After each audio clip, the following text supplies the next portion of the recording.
नमस्कार दोस्तों, अनुपमा भक्ति चैनल में फिर से आप लोग का स्वागत। हमने कल की वीडियो बनाई थी भीष्म पितामह पर कि उनको बानों की सैया पे क्यों सोना पड़ा, और मैंने कल ही बताया था कि आज मैं गांधारी के बारे में बात करूंगी। गांधारी महाभारत में गांधारी ने अपने आंखों पर पट्टी बांधी थी, इसीलिए गांधारी बहुत ही फेमस हुई। इतने युग बीत गए लेकिन आज भी उसका नाम लिया जाता है, और इसी वजह से उसका नाम लिया जाता है क्योंकि वो अंधी नहीं थी। फिर भी अपने पति के लिए उसने आजीवन अपने आंखों पे पट्टी बांध ली थी।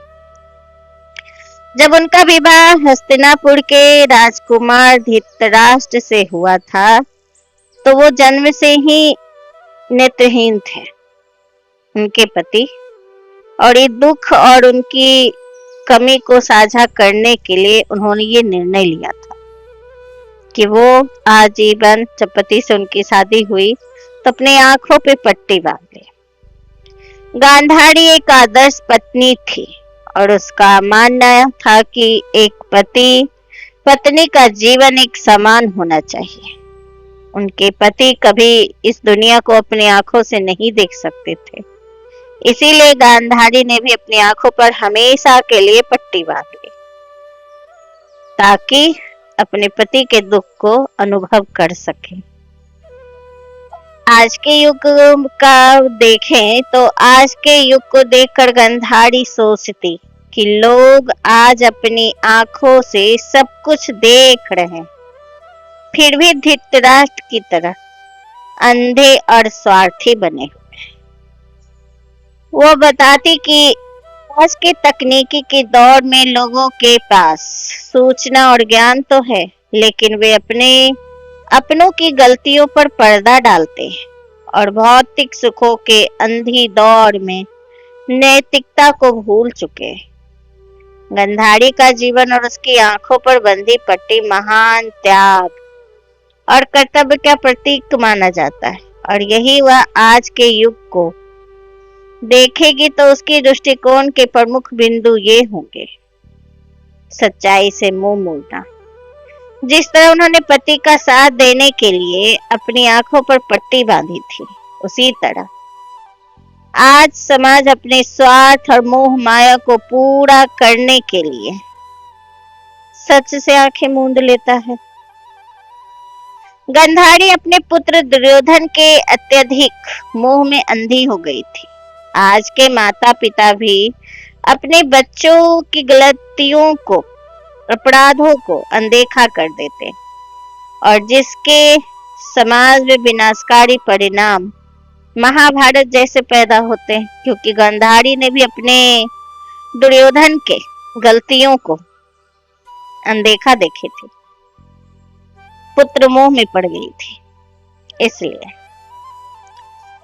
उनके लिए पट्टी का अर्थ बाहरी दुनिया को त्यागना था ताकि वो अपने पति की भावनाओं को समझ सके। आज की दुनिया में लोग बाहर तो बहुत देख रहे हैं, लेकिन वे खुद के अंदर की बुराइयों और अंतरात्मा की आवाज नहीं देख रहे हैं। यदि आप गांधारी के दृष्टिकोण या महाभारत के किसी अन्य पात्र की शिक्षा के बारे में जानना चाहेंगे तो गांधारी का जीवन सबसे बड़ी शिक्षा है। महाभारत में गांधारी को अपनी आंखों पे पट्टी बांधना एक अत्यंत जटिल और बहस का विषय रहा। उस काल की दृष्टि से यह तो बहुत अच्छा था, पतिव्रता धर्म का सर्वोच्च आदर्श था, लेकिन अगर आज की आधुनिक दृष्टिकोण से इसे एक बहुत बड़ा ऐतिहासिक भूल माना जाता है, जिम्मेदारी से पलायन माना जाता है, जिसके विनाशकारी परिणाम कुरुक्षेत्र के युद्ध के रूप में सामने आया। इसलिए अगर आपका पति अंधा है तो उसे सही रास्ता दिखाना पत्नी का काम होता है, और गांधारी उसके साथ दे रही थी। हालांकि गांधारी का इसमें कोई दोष नहीं। आज की हर माता पिता भी यही चाहते हैं कि मेरा बच्चा जो कर रहा है पत्नी उसका साथ दे, उसके विरुद्ध ना जाए। हर माँ की यही सोच होती है और हर पिता की, और शायद हर बेटी के माँ बाप की भी यही इच्छा होती है कि उसका पति दामाद उसकी बेटी के सही गलत हर फैसले में साथ दे। और यही कारण बन जाता है महाभारत। तो हम इसे प्राचीन ग्रंथों और पारंपरिक ग्रंथों में जो था उसके अनुसार देखें तो यह निर्णय पति के प्रति अटूट प्रेम और सर्वोच्च त्याग के प्रतीक के रूप में सराहा जाएगा, अगर उस समय के अनुसार अगर देखें तो। आज के आधुनिक सोच ये नहीं मानेगी। एक रानी और माँ के रूप में उनकी यह जिम्मेदारी थी कि वे अपने राज्य और बच्चों को सही राह दिखाए, अपने आंखें बंद करके उन्हें धृतराष्ट्र के अंधकार भरे पूर्वाग्रहों को कभी चुनौती ना दे। बच्चों को अच्छे मार्गदर्शन करना यही होता है। आज के इतिहासकार और आधुनिक विशेषज्ञ जैसे इराबाती, कर्बे और यह भी मानते हैं कि यह अपनी मर्जी के खिलाफ एक अंधे व्यक्ति से विवाह करने के लिए समाज और बड़ों के खिलाफ एक प्रकार का मौन विरोध भी था। जी हाँ, मैं यही कहना चाह रही थी। कुछ इतिहासकार मानते हैं कि गांधारी, और सही बात है, एक औरत उस समय औरतों की तो सुनी ही नहीं जाती थी। अगर आप महाभारत का पढ़ेंगे तो उसमें सबसे ज्यादा कष्ट औरतों को था, औरत को कुछ नहीं समझा जाता था। और शायद इसीलिए गांधारी एक मौन अंधे बनकर मौन विरोध कर रही थी।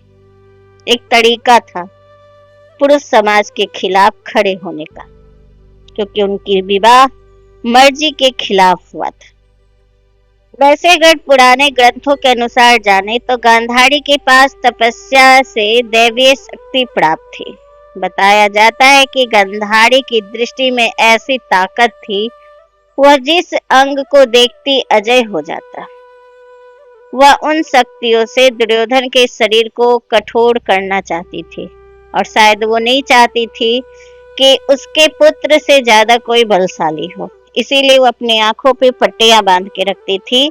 और युद्ध में एक प्रसंग में है कि उन्होंने दुर्योधन का पूरा अंग कठोर कर दिया था ताकि वो अजय हो जाए। कृष्ण के कहने पर दुर्योधन ने अपनी जंघाओं कपड़ों से उसका वो अंश उन्होंने उनकी दृष्टि से अछूता कर दिया था, जिससे कि वही अंग कमजोर रहा और वही उनकी मृत्यु का कारण बना। हार हुई। गांधारी ने आंख से पट्टी महाभारत के युद्ध से पहले हटाई थी। तब पुत्र दुर्योधन को अपने सामने वस्त्रहीन आने के लिए कहा था। गांधारी ने दुर्योधन को युद्ध में अजय बनाने की कोशिश की थी। महाभारत युद्ध के बाद गांधारी अपने मृत पुत्रों खासकर दुर्योधन को देखने के कुरुक्षेत्र गए। ऐसा कहा जाता है कि जब अपनी आंखों से पट्टी हटाई तो युद्ध के मैदान में पड़े लाशों के बीच अपने पुत्र को मृत देखा, और जब उसने कुरुक्षेत्र में अपने 100 पुत्रों को मृत देखा तो अत्यंत दुखी, व्याकुल और क्रोधित हो गई। और इस शोकग्रस्त स्थिति में उसने अत्यधिक विलाप और शोक किया। अपने बड़े पुत्र दुर्योधन और अन्य बेटों के शवों को देखकर गांधारी मूर्छित होकर गिर पड़ी। होश आने पर वे अपने बच्चे के लिपट लिपट कर खूब रोई थी। गांधारी ने इस महाविनाश का जिम्मेदार भगवान श्री कृष्ण को माना। उन्होंने रोते और क्रोधित होते हुए श्री कृष्ण को श्राप दिया कि जिस प्रकार उनके कुल वंश का नाश हुआ, ठीक 36 वर्ष बाद श्री कृष्ण के यदुवंश यानी यादव कुल का भी आपसी लड़ाई में इसी तरह सर्वनाश हो जाएगा। जी हाँ, कृष्ण का जो साम्राज्य समाप्त हुआ वो गांधारी के श्राप की वजह से हुआ था। कुछ कथाओं के अनुसार गांधारी ने अपने भाई शकुनी को भी श्राप दिया था, क्योंकि उसी ने कौरवों और पांडवों के विरुद्ध भड़काया था। उन्होंने श्राप दिया कि गांधार रात में कभी शांति नहीं रहेगी। इस तरह भारी विलाप कर दुख से गांधारी ने पांडवों और धृतराष्ट्र के साथ मिलकर कुरुक्षेत्र की भूमि पर मृत योद्धाओं और पुत्रों का अंतिम संस्कार किया। गांधारी ने स्वेच्छा से पट्टी बांधी थी क्योंकि उसके पति धृतराष्ट्र का जन्म से नेत्रहीन होना ही माना जाता है और भारतीय संस्कृति में उसे सर्वोच्च पतिव्रत धर्म और त्याग का प्रतीक माना जाता है। हालांकि समानता का भाव भी उनका मानना था कि जब उनके पति संसार को नहीं देख सकते तो उन्हें भी अपनी आंखों से इस दुनिया को नहीं देखना चाहिए, उनका कोई अधिकार नहीं। वैसे माता का एक कर्तव्य होता है, सिर्फ पति में ही बंध के नहीं रहना चाहिए, उनको अपने बच्चे पे भी ध्यान देना चाहिए था। और शायद यही रहा होगा वजह कि दुर्योधन गलत रास्ते पे चला गया। दुर्योधन ने अधर्म और कुकर्मों को वह देख नहीं पाए क्योंकि अपने आंखों पे वो पट्टी बांधी हुई थी, और यदि गांधारी ने अपनी आंखों पर पट्टी ना बांधी होती तो वह दुर्योधन के गलत कार्यों पर अंकुश लगा सकती थी, जिससे शायद महाभारत का विनाशकारी युद्ध टाला जा सकता था। सार यही है कि व्यक्तिगत दृष्टिकोण से यह प्रेम और समर्पण का एक महान उदाहरण था, लेकिन सामाजिक और राजधर्म के नजरिए से इसे एक बड़ी चूक माना जाता है क्योंकि इसमें वे अपने पुत्र को सही शिक्षा देने में असमर्थ रही।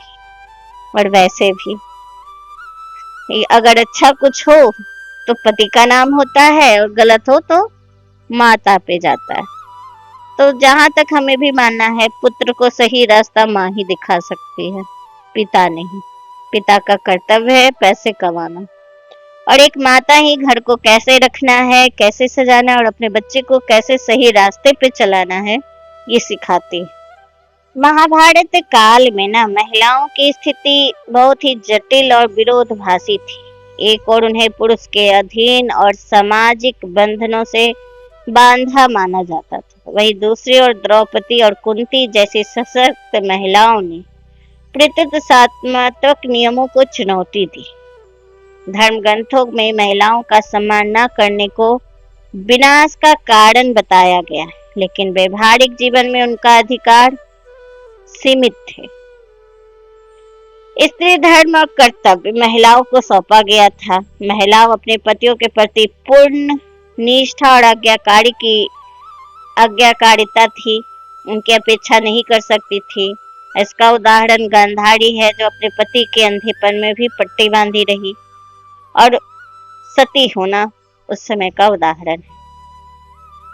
महिलाएं को अक्सर पिता या पति के अधीन रखा जाता था और वे संपत्ति से अधिकार या विवाह जैसे मामलों में स्वतंत्र निर्णय नहीं ले पाती थी। द्रौपदी का पांचों पांडवों से विवाह तत्कालीन सामाजिक ढांचे में उनकी सीमित स्वतंत्रता को दर्शाता। कुंती जैसी विदुषी महिलाएं अपने ज्ञान और बुद्धिमत्ता के लिए जानी जाती थी। हालांकि उच्च वर्गीय महिलाओं तक ही शिक्षा और राजनीतिक मामलों की पहुंच सीमित थी, जब आप महिलाओं की स्थिति घरेलू दायित्व तक ही सीमित थी। महिलाओं के अनादर को समाज के पतन के रूप में देखा जाता था। इसका सबसे बड़ा प्रमाण द्रौपदी का चीरहरण है, जिसके परिणाम स्वरूप कौरव वंश का विनाश हो गया। तो महिलाओं की हमेशा आदर करना चाहिए, चाहे उस समय हो चाहे इस समय, हमेशा ही औरत को सम्मान दे, नहीं तो पतन के रास्ते अपने आप खुल जाते हैं। तो आपको ये जानकारी कैसी लगी हमें जरूर बताइएगा। नमस्कार।